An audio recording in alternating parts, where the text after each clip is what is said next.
Dear students, let us derive relation between torque and angular momentum of a single particle. Angular momentum of a single particle is defined as R cross P, where P is linear momentum.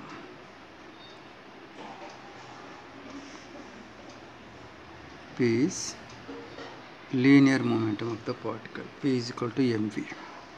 R is position vector. So, angular momentum of a single particle is defined as L is equal to R cross P. Let us say this is equation 1. Let us differentiate this equation with respect to time. dl by dt is equal to d by dt of R cross P. Partial differentiation. You write the R outside and differentiate P with respect to t. Next time you write P outside and you differentiate R. So this is called partial differentiation. Every time we differentiate, here when you are differentiating P, you treat TR as constant, and when you are differentiating R, you consider P as constant. So this is called as partial differentiation. Now dP by dt means what? We see here R cross dP by dt plus dr by dt. Rate of change of displacement. Displacement by time gives velocity. P means linear momentum, mass into velocity. Here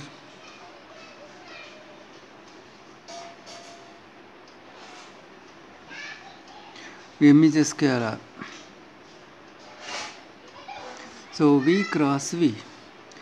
See, cross product of parallel vectors gives 0. Why means, see here, V cross V is equal to, its magnitude is V, its magnitude is V, sine, angle between these two is 0. Sine 0 is 0, 0 and something 0. So that's why this becomes 0. We are left with dl by dt is equal to R cross dP by dt. Say this is second equation. Now, but by Newton's second law, F is equal to dP by dt. Therefore, the equation 2 can be written as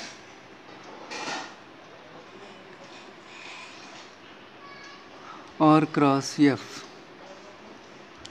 R cross F, dl by dt is equal to R cross F.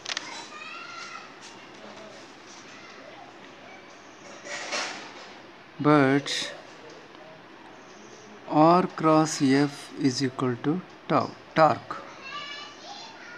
Therefore, dl by dt is equal to tau.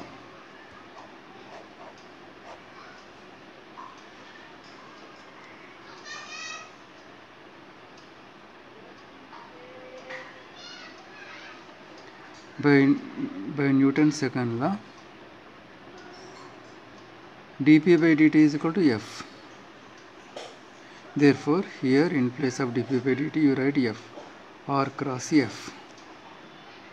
Now dl by dt is equal to R cross F, but by definition of torque, R cross F is equal to tau. Therefore, you write dl by dt is equal to tau. So this is the relation between torque and angular momentum of a single particle. And now see, this equation is analogous to this equation. See here, for linear momentum, Newton's second law is F is equal to dp by dt. Rate of change of linear momentum gives force. Rate of change of angular momentum gives torque. See, F is equal to dp by dt for linear motion.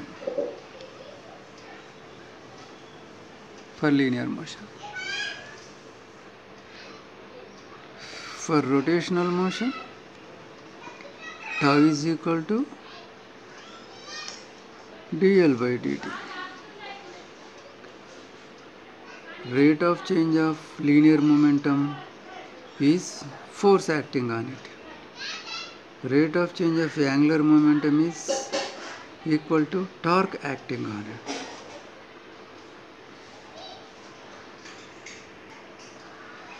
Angular momentum of a single particle is L.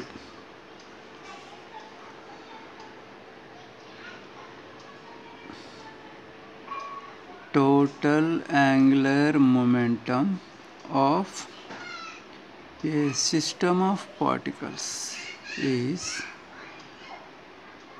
L1 plus L2 plus L3 plus so on up to Ln. This can be written as L is equal to summation of Li. I is equal to 1 to N.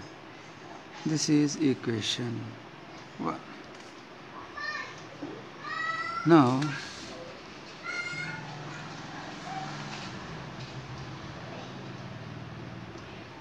angular momentum of a single particle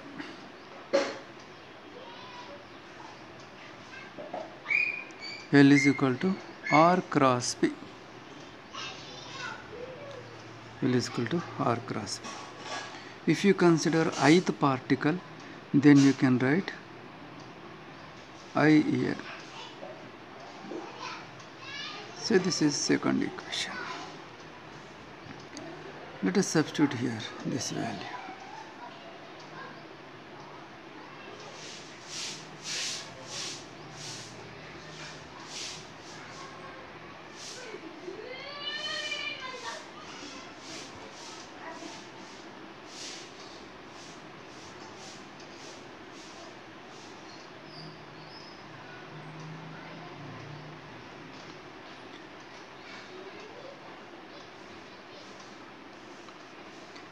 So in this way we find total angular momentum.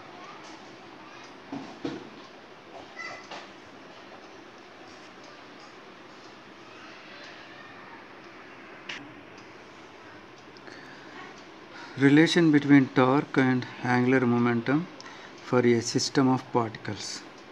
So for a system of particles, angular momentum will be capital L and torque will be tau. So, okay, now let us start with for a system of particles, total angular momentum L is equal to L1 plus L2 plus so on Ln, that is summation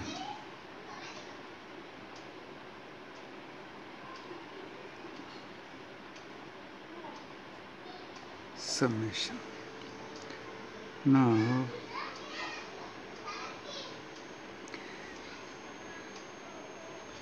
let us differentiate with respect to time. Let us differentiate the equation with respect to time. dl by dt is equal to d by dt of summation Li, that is here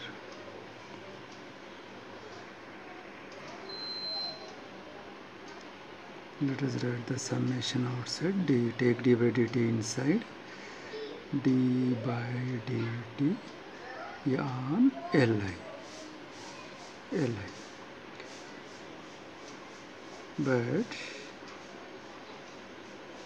dl by dt is equal to tau for a single particle.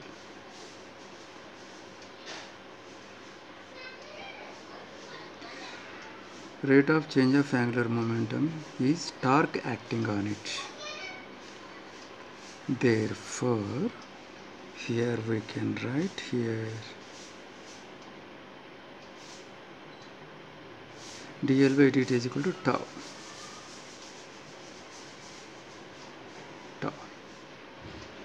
So it means what? This is equal to tau 1, tau 2, tau 3, so on up to tau n. dl by dt is equal to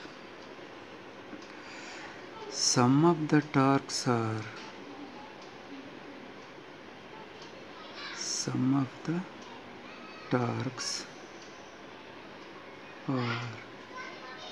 due to external forces. Some of the torques are due to internal forces. But by Newton's third law,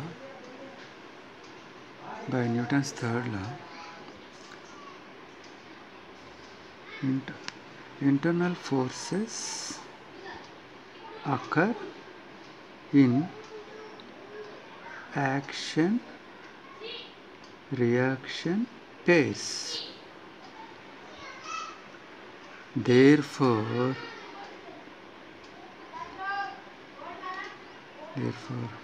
see, action-reaction pair. If one force produces clockwise movement, this produces anti-clockwise movement. Sum of these two moments becomes 0. Therefore,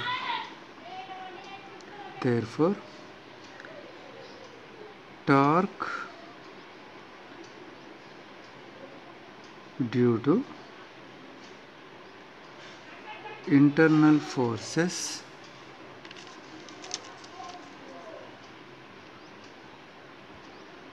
become 0.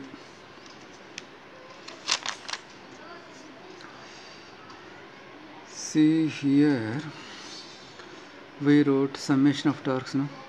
Some of the torques are due to external forces and the remaining due to internal forces. So let us write here external plus tau internal. The torques can be classified into only two types. Some are external, some are internal. Now,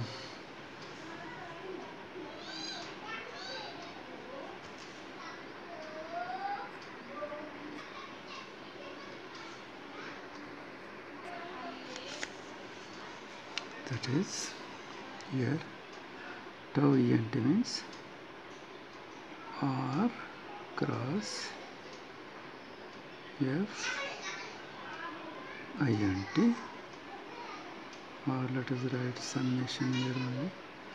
Tau means R cross F internal forces, that is equal to 0. Now tau external means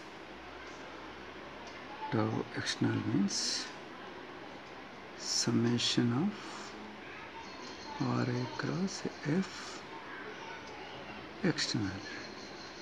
So this only remains. This remains. Oh, torque due to internal forces becomes 0. So this only remains. Therefore, this equation becomes dl by dt is equal to tau x naught. So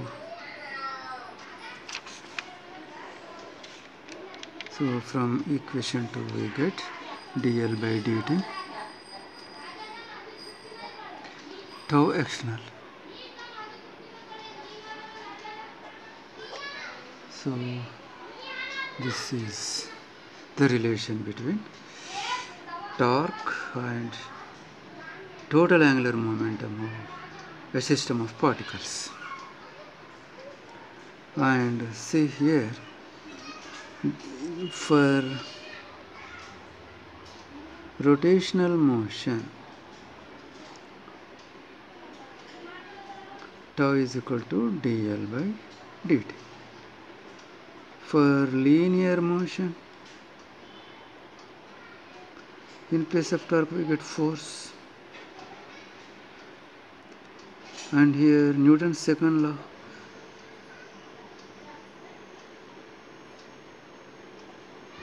Rate of change of linear momentum gives external force acting on it. Rate of change of angular momentum gives external torque acting on it.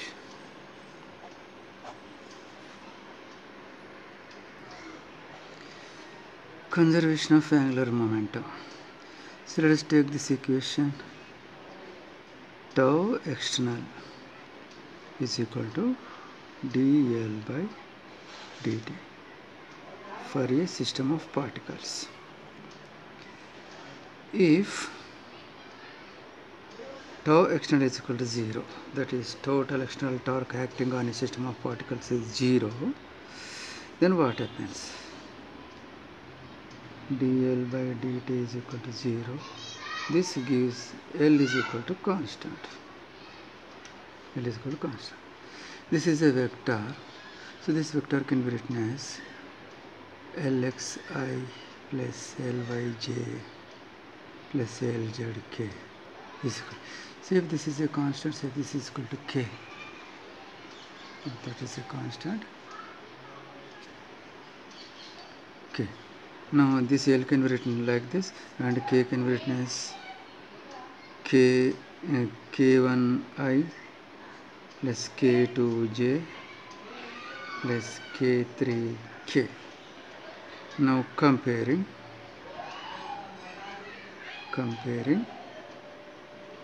we get Lx is equal to k1, Ly is equal to k2, Lz is equal to k3. So it means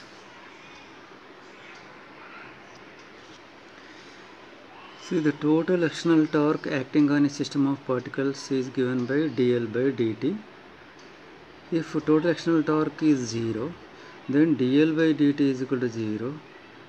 It means L is equal to constant. L is equal to constant.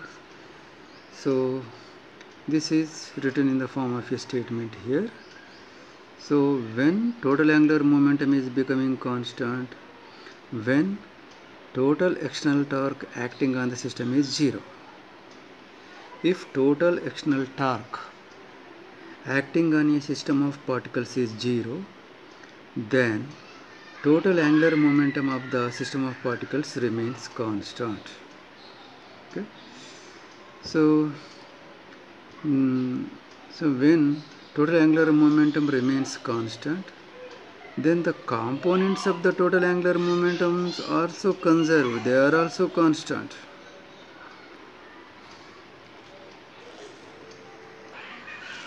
Let us compare conservation of linear momentum and conservation of angular momentum. See here, Newton's second law for linear motion, F external is equal to dp by dt, and here tau external is equal to dl by dt. Force, external force is equal to rate of change of linear momentum is equal to force, external force acting on it. Rate of change of angular momentum is equal to total external torque acting on it. Now if F external is equal to 0, then dP by dt is equal to 0, which implies P is equal to constant. So total linear momentum is conserved. Here, if tau external is equal to 0, then dl by dt is equal to 0. This implies L is equal to constant.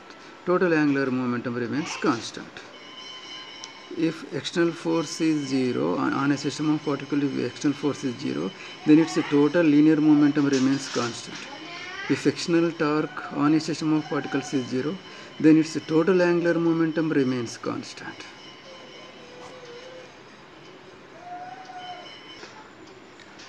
Find the torque of a force 7I plus 3j minus 5k about the origin. The force acts on a particle whose position vector is I minus j plus k. Let us write the data first. Given. What is given? Force is given. Force is equal to 7I plus 3j minus 5k. So this is Fxi plus Fij plus Fzk. And what else is given? Position vector is given.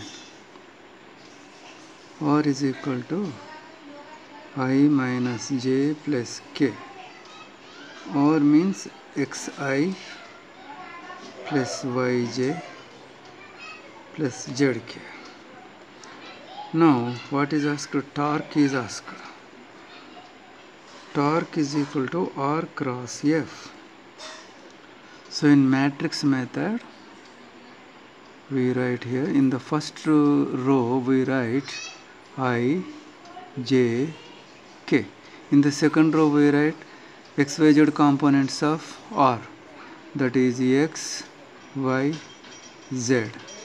And in the third row we write x, y, z components of F, that is fx, fy and fz. So here I, j, k, x, y, z, x, y, z, fx, fy, f. See here are now let us substitute here I, j, k.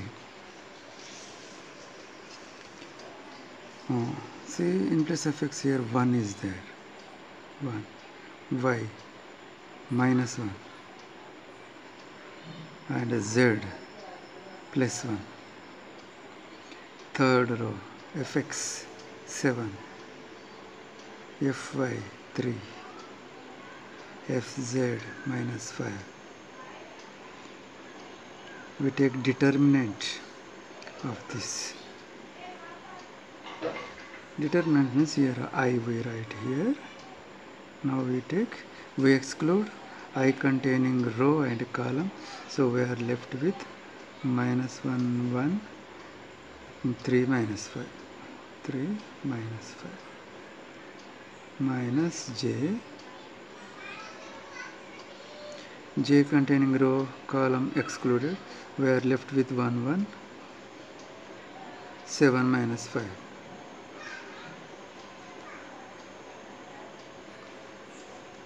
And k containing row, column excluded. We are left with 1 minus 1, 7, 3. So is equal to I. This into this minus this into this.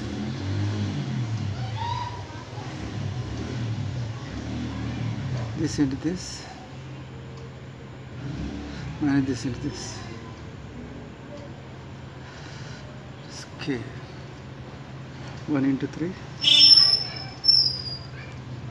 minus 7 into minus 7. So we have here 5 minus 3 2, 2i minus j minus 5 minus 7, minus 5 minus 1 minus 12, minus 5 minus 7 plus k 3 plus 7, we get here 2y plus 12j plus 10k. So this is the torque.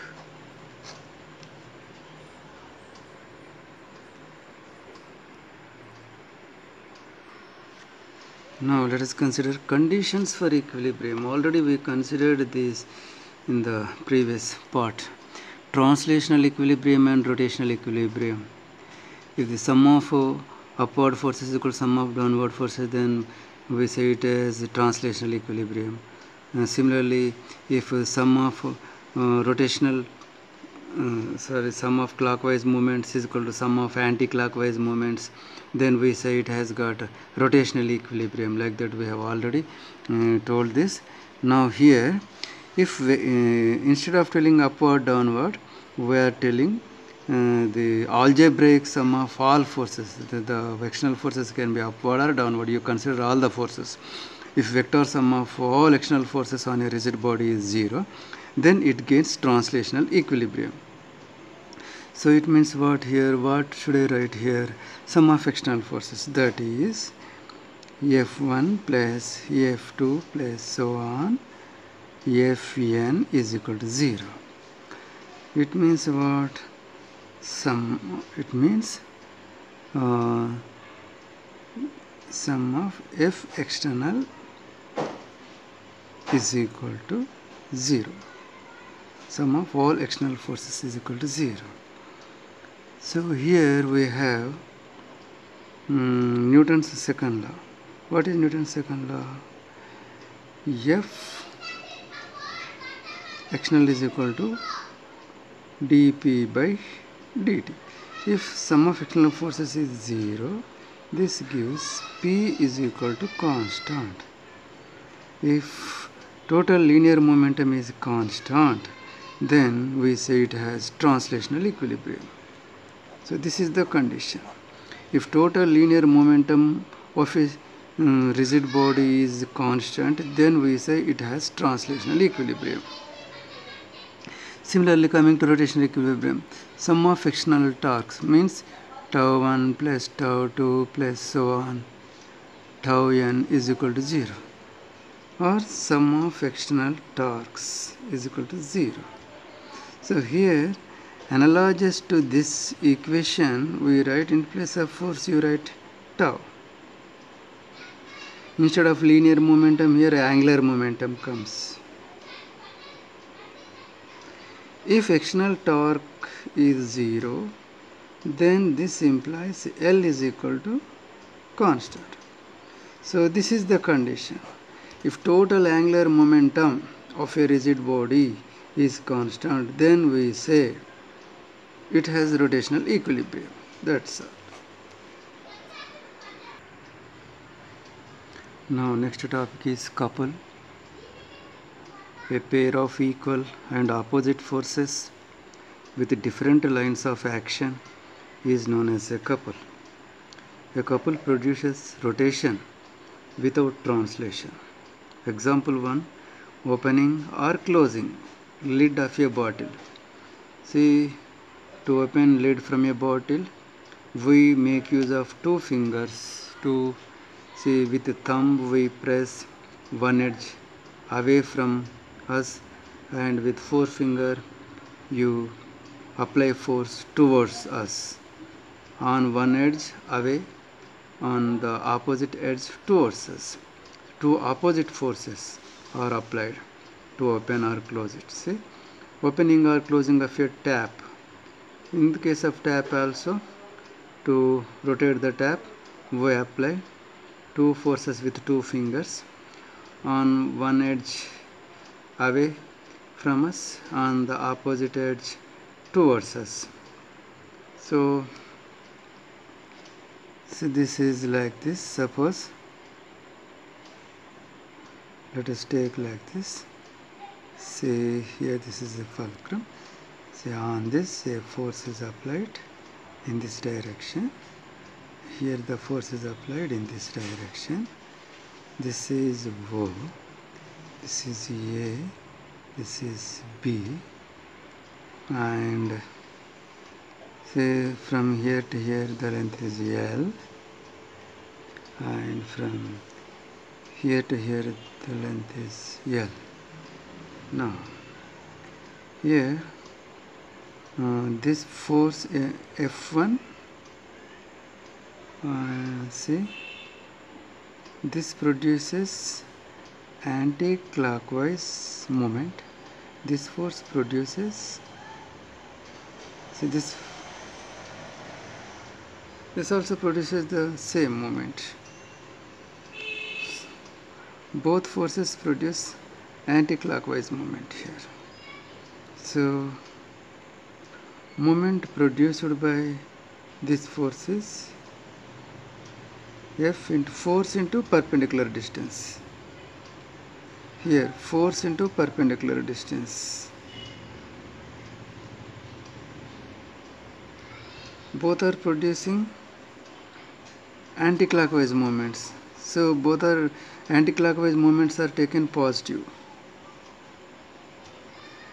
So FL plus FL, 2FL. So this is couple. This is couple. So here F into 2L. F into 2L. So how we write? Couple is written as F means force, one of the two forces.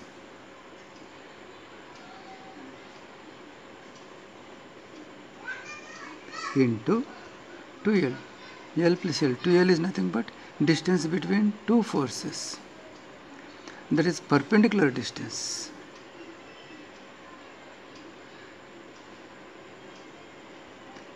Between the two forces. So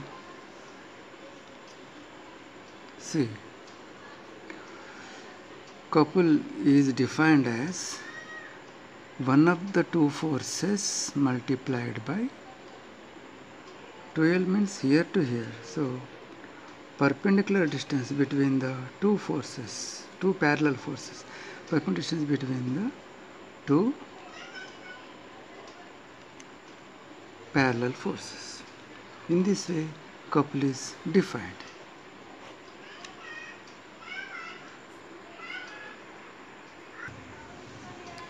Now, let us say here, translational equilibrium. Vector sum of if vector sum of external forces is 0, then we say it is under translational equilibrium. So what forces are working on it? F1, F2, here normal reaction upward exerted by the fulcrum here. So here vector sum means usually upward forces are taken positive and downward forces are taken negative by sign convention. So let us write the upward forces first. Now these are downward, so minus 0. So this is the condition for translational equilibrium. Now for rotational equilibrium, if vector sum of torques is 0, then we say it will have rotational equilibrium. So here the torques are two types. See, clockwise torque, anti-clockwise movements. So here about the fulcrum point, see the F2 is producing clockwise torque. So the clockwise, and F1 is producing anti-clockwise torque. Anti-clockwise torque, anti-clockwise moment is taken positive. and clockwise momentum is taken negative. Anti-clockwise moments are taken positive, clockwise moments are taken negative. Okay, now here first F1. F1 is causing anti-clockwise moment, so therefore moment means force into perpendicular distance, force into perpendicular distance, d1. So this is positive, this is positive. Now let us consider moment produced by F2. It is producing clockwise moment, so negative. Force into perpendicular distance. So this is equal to 0. Now you may say you forgot the normal reaction. See, normal reaction into perpendicular distance. From fulcrum it has no perpendicular distance. At the fulcrum itself it is working. So the distance is the perpendicular distance is 0. Therefore the forces working on fulcrum are not considered, because for those the perpendicular distance becomes 0. Okay. Now moving this to right hand side, F1 d1 is equal to F2 d2. See here,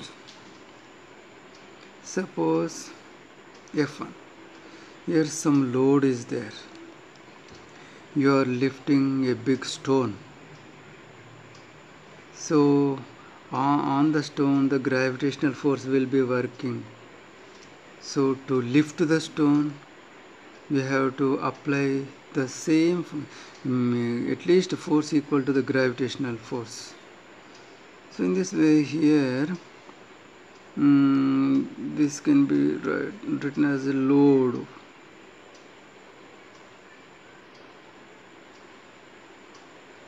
into d1, load arm, is equal to F2. You are trying to lift the load, so here you apply force downward. So here you are making an effort, so F2 is effort, and this becomes effort arm. Effort. See, now we define a physical quantity, mechanical advantage.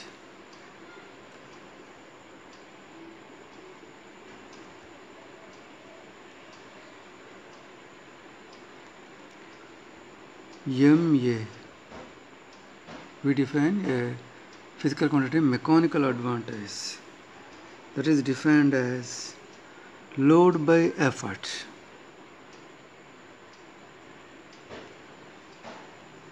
Load by effort means you have to lift more load using small amount of effort. So this effort taken left side, so you bring the load arm this side.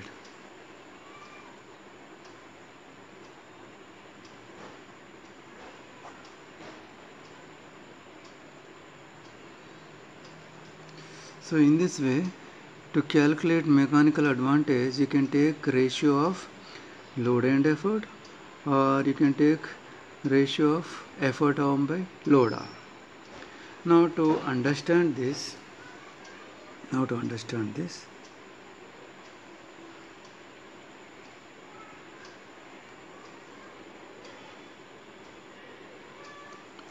suppose here a large load is there.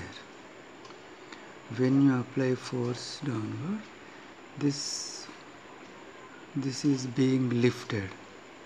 This is being lifted. So here